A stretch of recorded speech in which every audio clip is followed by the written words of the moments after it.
We bring in former National Security Advisor John Hanna, who served Vice President Dick Cheney, here in a Fox Business exclusive. John, both are claiming victory at this hour. Too close to call. You got to tell us how you see it at this moment. Well, I think you're right. It is clearly too close to call. But the fact is, Liz, that Israel is now a center-right to right-wing country.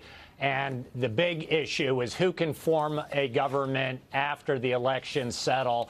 And I think the betting is still that Prime Minister Netanyahu and Likud, with parties, smaller parties to their right, is going to have that best chance of forming a government unless Benny Gantz so outperforms Likud, which nobody really expects at this point. We do want to explain how this works. You know, Israel's relationship with the U.S. is very strong right now. President Trump has not only talked the talk, he's walked the walk. He moved the U.S. embassy to Jerusalem, declared Israel's sovereignty over the Golan Heights at the border with Syria. But for argument's sake, and again, breaking news at this hour, the exit polls are all over the place. Both Netanyahu and Gantz are declaring victory. Let's say Benny Gantz's blue and white party wins and subsequently somehow gets a majority in the Knesset. How will that change the relationship, if at all, between Israel and the United States, President Trump? I'm not sure it does. I mean, clearly the president and his son-in-law, Jared Kushner, have got a terrific relationship with Prime Minister Netanyahu. But as you've said before, the blue and white, that coalition of former generals is extremely strong on national security issues and very pro-American. So I don't see any real change. The big question is, of course, the deal of the century, the peace plan that President Trump and Jared Kushner want to put forward. And clearly, a more centrist Israeli government is probably going to be a bit more forthcoming, willing to make compromises on a peace plan than a right-wing Israeli government. But either way, they're going to face the problem of a Palestinian partner that really does not exist. We need to broaden this discussion out to the entire Middle East, and we have some mayhem going on at the moment, and it all, of course, brings us back on this business network to the discussion of oil. And by the way, folks, we have had gasoline prices jumping for the past 10 weeks, I believe it is, and so this is 8 straight weeks, rather.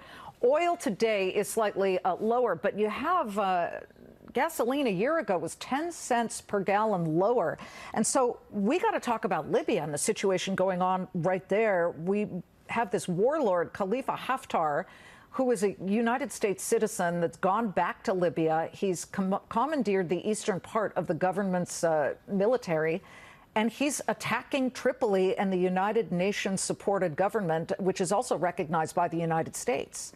What do you think happens here? Clearly, this is a battle over the spoils of this country. And when I say spoil, I mean oil.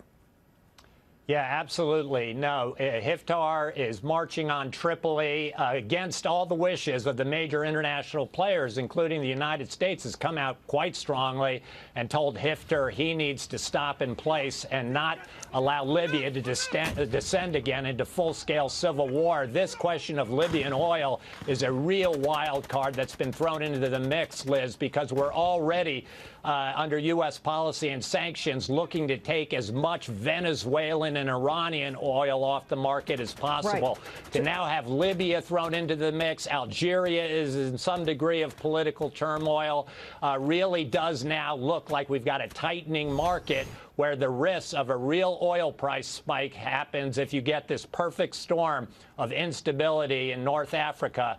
It could really limit the U.S. ability to put the real financial squeeze on the Iranians and take Iran down from 1 million barrels a day right now down to as close to zero as possible.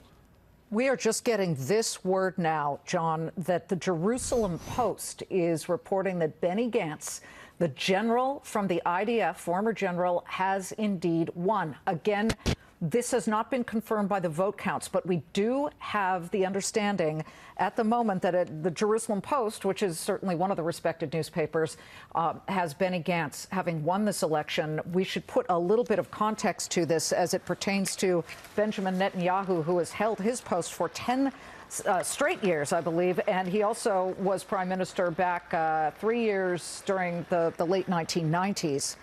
What do you suppose is really at heart here, if that is indeed the case? Because it doesn't mean that he controls the government. It means that Reuven Rivlin, who is the president of Israel, has to go and ask each of the parties, whom do you support?